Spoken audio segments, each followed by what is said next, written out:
có thường để tham gia rừng nó mà nó cái school of hàm ya mà đến chỉ nó có sản xuất nó không mang có áp lực cái hiện màต้องทำนี่কোনো দিনে নিต้องনা áp lực cái চিন্তা nó làm সমস্যা সমাধানের জন্য আমি district education officer এসেছি Y rice আছে পদ্মবিলের rice আছে আমরা বসে কথা বলি আর কি সমস্যা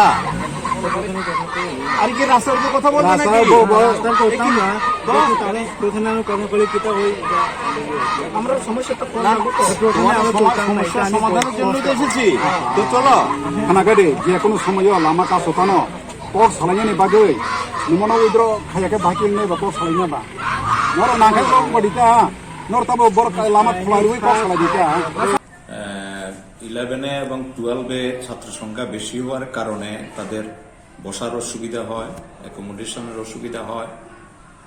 এটা আপনারা জানেন সবাই যে এবার মাধ্যমিক এবং 12-এ 7% অ্যালাউ দেওয়ার কারণে ছাত্র সংখ্যা অনেকটা বেড়ে গেছে। তো এটা বড় বড় সব স্কুলেই এই একই রকম সমস্যা। সেক্ষেত্রে যেখানে স্টুডেন্ট সংখ্যা বেশি অল্টারনেটিভ ডেতে আমাদের স্কুল করতে হয়। তো সেরকম সিস্টেম আমি বাচ্চাদের বুঝিয়েছি এই স্কুলে এসে, হেডমাস্টারকেও বলেছি, ওনারা সেটা এগ্রি করেছেন।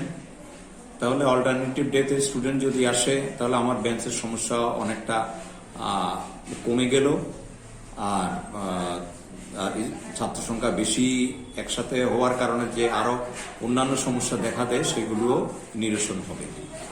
তারপরেও বেঞ্চের আসল সমস্যার জন্য আমি আইএস পদ্মবিলকে বলেছি 1 সপ্তাহের মধ্যে আপাতত 20টা বেঞ্চ বিভিন্ন স্কুল থেকে অ্যারেঞ্জ করে দেবে, এই একটা হলো।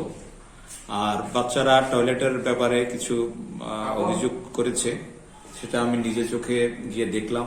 সত্যি টয়লেটগুলো যথাযথভাবে ব্যবহার না করার কারণে ডিসফাংশনাল হয়েছে।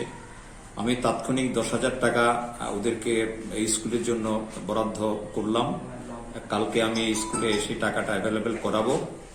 স্কুল কর্তৃপক্ষ বা এসএমসি মিলে এই টয়লেটগুলো মেয়েদের এবং ছেলেদের এগুলোকে ফাংশনাল করাবার জন্য যা যা ব্যবস্থা নেবে আমি টাকাটা কালকেই স্কুলে পাঠাবো। আর স্টুডেন্টরা বলছিল যে টিচারের কিছু সমস্যা আছে, সেটা বিশেষ করে ছাত্র সংখ্যা বেড়ে যাওয়ার কারণে সাবজেক্ট টিচারের সংকুলন একটু কম হচ্ছে।